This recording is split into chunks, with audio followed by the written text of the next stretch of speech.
The African National Congress's Veterans League has elected Snuki Zikalala as their new leader, who emerged unopposed, with Mavuso Msimanga elected as deputy president. Speaking at the conference, Zikalala says the party is set to win the 2024 elections without entering into any coalitions. Let's get insights now from ANC veteran and political commentator Omry Makgoale. Very good morning to you, sir. Thank you so much for your time.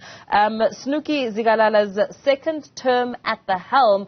Of course, that build-up didn't come without some minor challenges, because we know that characters in the form of challenges, in the form of former ANC Chief Whip Tony Yengeni, was also hoping to raise his hand and contest the position. As I read the City Press this morning, it talks about some of the reasons why he was really snubbed there, didn't have a mandate, he was deemed as a threat to Zikalala, and of course his bad history going against, I suppose, the party's renewal plan. What did you make of it? Look, I think that Tony Yengeni might have not maybe got the mandate from his branch, but he had the right to, if he was nominated on the floor, he could have, had a chance maybe to challenge Snuki. As to whether he would win, it's another matter altogether, because of his popularity is not so high at the moment. But it's a reflection of the slate inside the ANC, the slate of which Tony Yengeni most of the time was affiliated to the Zuma stage is out of power, I would say, most of it. And most of the people that were close to President Zuma have been removed by slate. And so he was facing what we normally call gatekeeping. The fact that he was not accredited to that conference, it was part of the problems of gatekeeping that happens all the time. But for him, it was the first time he experiences that he is excluded from attending a conference and he can't be a delegate. Some people have been experiencing that all the time, but for him it was for the first time. It's a reflection that the slate of his former state of President Zuma is now out of office, I would say. So, but I believe that he must have had a right to contest and lose the elections. I believe that. Yeah. And what really came out strongly, I suppose, as the ANC Veterans League conference comes to a close, is how the party wants to cut its ties with the EFF. I mean, this itself is a hot topic in terms of debate. And, of course, we heard Snuki Zikalala speaking about.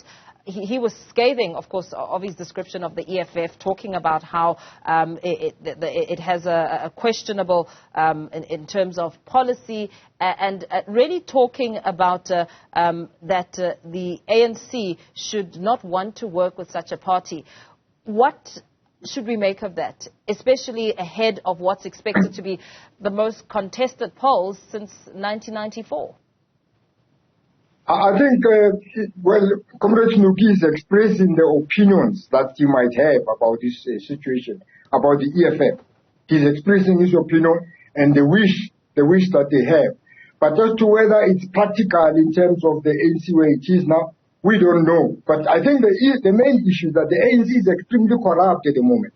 So the current leaders that have been elected to the Veterans League, their main task should be to fight corruption inside the ANC, to fight corruption in the state. If they clean the state, they clean the ANC of corruption, the current Veterans League leaders, then they will achieve what Comrade Snuki wishes to achieve. But if the ANC continues to be as corrupt as it is at the moment, the state continues to be as corrupt as it is at the moment, with sewage water still flowing in the rivers and so on, and the trains not running properly, Transnet not operating properly, Eskom still in load shedding. There's very little that he can achieve with his wishes.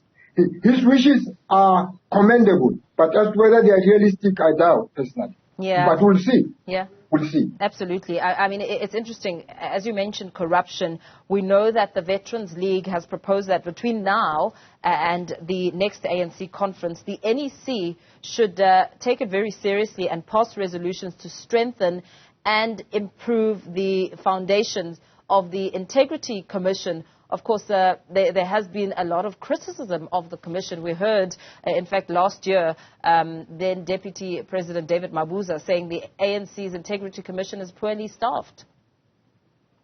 Yes, it is poorly staffed and it doesn't have power. You see, as long as it's subordinated to the National Executive Committee, it doesn't have power, so it's toothless. So, you know, the Integrity Committee should be above, should have more power above the NEC, so that when somebody is seen to be, you know, putting the NEC into disrepute, the Integrity Committee must recommend that he should be removed, that person should be removed, and the person should be removed. But at the moment, they are toothless, because they recommend to the NEC and they recommend to the leadership that people should be removed, and it depends on the dynamics of the slates inside the NEC, whether that person is removed or not removed. As you see, most of the people mentioned in the Zondo Commission, more than 90 ANC members mentioned there, are still in operation, are still in their offices, some are still ministers. So an Integrity Commission is there, but so it's toothless. It cannot really address some of the problems. What do you think revitalizing the League will essentially take? I mean, that's one proposal which will really have a big impact in terms of tackling corruption and, of course, making it comfortable for the ANC to say that they don't want a coalition government. What do you think are some of the other efforts that will be required to revitalize the League and give it that much of the muscle and influence needed?